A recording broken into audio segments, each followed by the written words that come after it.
All right, well, we are moving into our last Erangel for the qualifiers. So with this, you can see plane path's going to be starting up in the north, making its way almost due south, heading up over military base. Pretty friendly plane path, so most people should be able to stretch out, get whatever they want to get. Nobody really making any crazy adaptations just yet, and that's no surprise at all. Snow Patrol looks like they're going to opt back down towards military base yet again. Yep, I mean, they're the team that loots there every single time, and no surprise with this plane path that they're not going to be contested as much as we saw last game. This is basically the exact same starting plane path from game number 1. And I'm curious that we see 64 up. I don't think we saw them go towards Zarky on the first game. If I remember correctly, Illusion was a little bit isolated on their own in Stalber, or in Severny. Yeah, and so, new circle pops, and it looks like it's going to go back over towards Shoot to Kill's hometown of Georgia Pool. Does this change either Fabled or Tactical 8's plan? But no, Fabled want this fight. Hella finds one. Fabled actually ran up, got these complexes, got firmly defended, then stepped out, started going after the member of T8 that was on top of the roof. T8 just kind of surrendered this with their split and not regrouping fast enough. Now Steezy's trying to play a tricksy little angle, seeing if maybe he can spot one out, but I think he got spotted as well, as there's a little bit of juke back and forth, trying to go for a peek on it. Steezy does connect with a beautiful spray back over towards this, but now he has to be very careful. Guess what? There's another contender that's starting to approach back behind that, and that's going to be Zenith. You can see him. They heard this firefight, and they want to get involved. They want a third party. They take out William from behind, and so now Fabled using this opportunity to get a little bit more aggressive. Here's the grenade pull, steps right up into it, trying to get it finished out, and it's just a run from room to room. Lost him. The door closes in front of him. Greg should have an idea on where it's at. Easy pickup, and T8 goes down in 16th.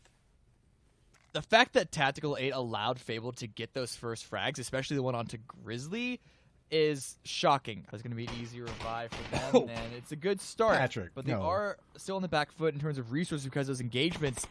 Patrick and the Clueless have been trying to approach SDK's position this whole time, and they do carve out a little piece from themselves. You can see on the minimap in the southwest corner. But now SDK still holding strong, still 4 up. I feel like this is going to be a tower defense game for Shoot to Kill, because they're going to have all of these ravenous zombies surrounding their location. They're just trying to shoot off from multiple angles like Doom Guy on top of the mountain of demons. Well, I mean, it's about to be the ultimate battle of King of the Hill, and Shoot to Kill's got the top of it right now. Zenith and Radiance have kind of bumped into each other back over towards the northeast. They're getting caught up in a little bit of a fight. Zenith's trying to hold this out. Soniqs do have a sight line away from this. Retreats away from what's going on with Shoot to Kill. Back over towards the west, though, it's about to get messy as everybody is collapsing to that point where we saw Carnage run to. I think 3 different teams all running along that point. Everybody is just collapsing, and Shoot to Kill is literally shooting like fish at a barrel right now, looking down the hillside, raining all kinds of death. Elusive crashed into this point. We can see that Carnage was there. We got Comets hanging out back around this point. 64 up, and Illusion are just watching everything come apart. 7 kills right now for Shoot to Kill, and there's plenty more targets down below him as he just beads in on a dead body. Why not?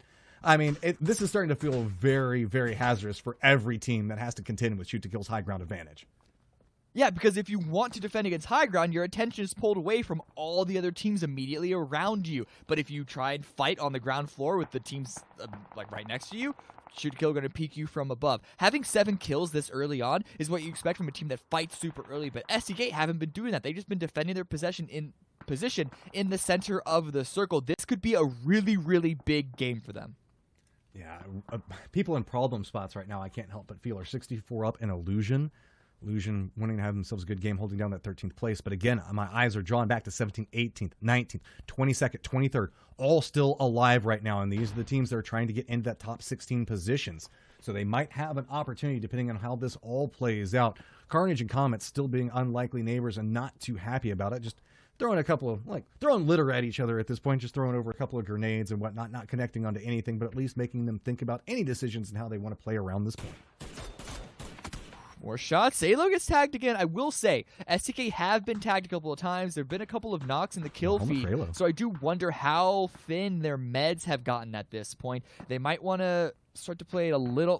who am I kidding? It's STK. They're not going to play conservative at all. Well, Radiance did opt into playing along the side of Everest and somehow got ahead of Soniqs' positioning.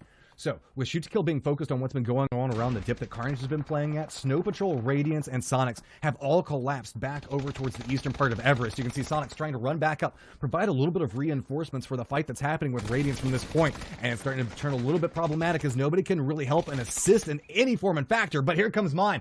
MIME has the tool to clean out a team that's firmly entrenched. He can just run right up on top of this. We can see Radiance starting to get a little bit more aggressive for it, but now the bullets are starting to fly. MIME's trying to creep back over. He's got Shrimzy on the side of him. That's one of them down. Waldo's still playing up towards the top, but he has to be worried about Snow Patrol throwing out long-range grenades. Good toss. Boy. Big plays coming up from Waldo, and that's going to give him a little bit more breathing room. But has the damage been done? MIME has to turn back around, get Shrimzy up. Waldo at least has himself a little bit of time to maybe get McCoy. It looks like that's what he's going to opt into doing, as Snow Patrol wants nothing to do with what's going on with this, even though they're in the higher position. The problem is with Snow Patrol is that they're only 2 members, and they're isolated from each other, forced to prone down because of SCK's positioning. And if they were to try and move and maybe pick up a kill in third party, they would get deleted by everyone else around them. So I'm not surprised to see them play it so safe. I like the fact that Waldo went to go pick up McCoy as well instead of going aggressive. I don't think he would have had the angle, and I'm assuming that he's also out of grenades. But now that Shrimzy is up, can MIME continue his hero push? He's saved Soniqs out of tricky situations multiple times before, but look how close McCoy has pushed himself. Waldo's going to continue to stay on the high ground, give some oversight, and McCoy's going on the flank. It's going to be essentially a peak battle on both sides. It looks like McCoy's looking back over towards MIME position. MIME says, no, okay, we'll kind of reposition back over. Looks like they might be opting to playing towards the low ground, instead kind of surrendering a section of this fight. On the other side of Everest, you can see Carnage still firmly entrenched, Comets as well. We do have a little bit of new people that are making their way over here, as Illusion is now taken up over towards the eastern position from Carnage. The problem with it is now they're starting to get harassed on 2 different points, and you can see that's the problem for Carnage. You've just got too many people around you, and a big play coming out from Comets, opting to come right back up behind them, getting assistance from Shoot to Kill. The problem now is for Comets, they've taken a little bit of damage off this. They've got Victor off of 1 point, and they have Detreats down in another, but it's just constantly being contested up towards the top, as Liberate is using distraction upon distraction to try to climb the hillside and maybe contest Shoot to Kill's position. So now the true test of metal comes up. How well are you at fighting and climbing and jumping as you go? Uh-oh, that's big. Wildcard Spintelwell does manage to get a shot back over towards Luke 12. Civ does have an angle onto Wildcard from the side of it, trying to harass a little bit more damage, but there's about to be 3 to 4 teams that might all try to path along a similar point here. Shoot to Kill's defenses starting to weaken with Luke 12 going down. That means that Purdy Kurt is having to defend this by himself, and he goes for res onto this. He can find himself in a lot of trouble trying to get the spray back over towards it, but not going to connect. Instead, going for the Molotov. I love it. Is it going to connect? As the toss does go out, it is going to go ahead and flush out one, but here comes Wildcard, aware of where Liberate is playing, making the run up right up on top of Guab. Can Guab hold the line? And it's not going to last for too long. That's just too many Wildcard members making the push. Now, with that breach open, guess what? The path maybe to creep up into Shoot to Kill's position is open. Shoot to Kill is aware of this. They know that they've got to get the res. That means that Purdy has to leave his defensive point to come back over here and try to go for it. The other members of Shoot to Kill don't have the cleanest sight lines. That's going to allow Wildcard to slowly creep back up, move into more and more aggressive points to where they can finally start to path up into Shoot to Kill's position. At this point, Shoot to Kill needs to pick what side they want to defend, and the west side is the one that they want to do so. If they spread themselves too thin still, they're going to get torn apart. It's already a bit of a risk right now. Wildcard getting closer and closer. They were able to get the revive, but Petrolol getting the knock against Purdy. Are they aware of Luke's close forward position? Wildcard getting more aggressive. Remember, Shoot to Kill they had damage helmets, damage armor. They've been having to fight for a long time. Throwables and they're starting to come in, landing right on top of Shoot to Kill, but not going to connect with Purdy Curdy. He is still up and alive.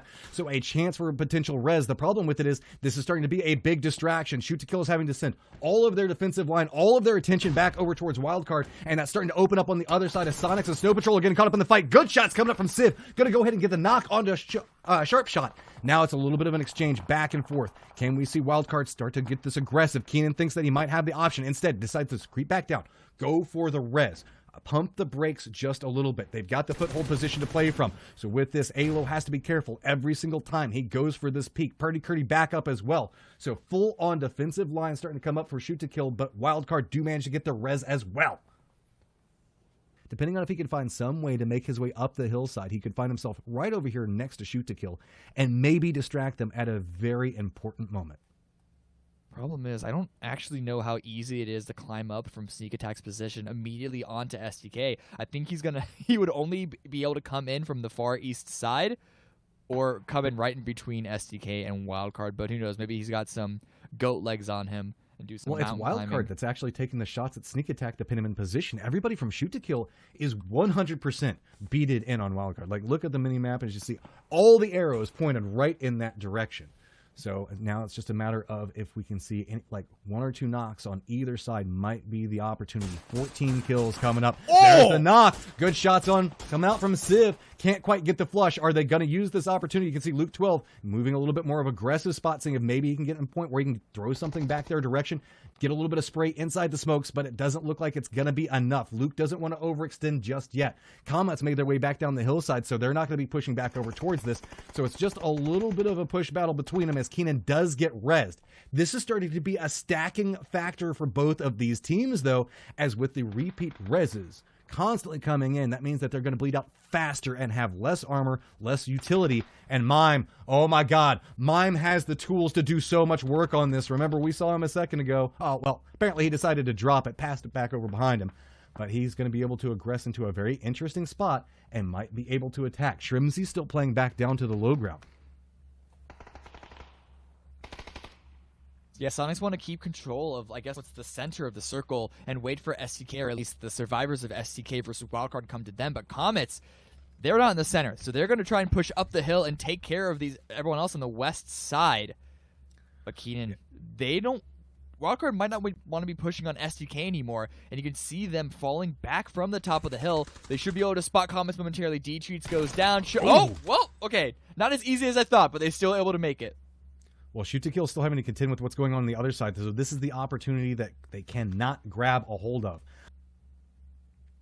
The problem is there are 11 players alive, and STK and Wildcard and everyone else is aware of it, so that's why they're being super sensitive peeking these corners. They find Sneak Attack.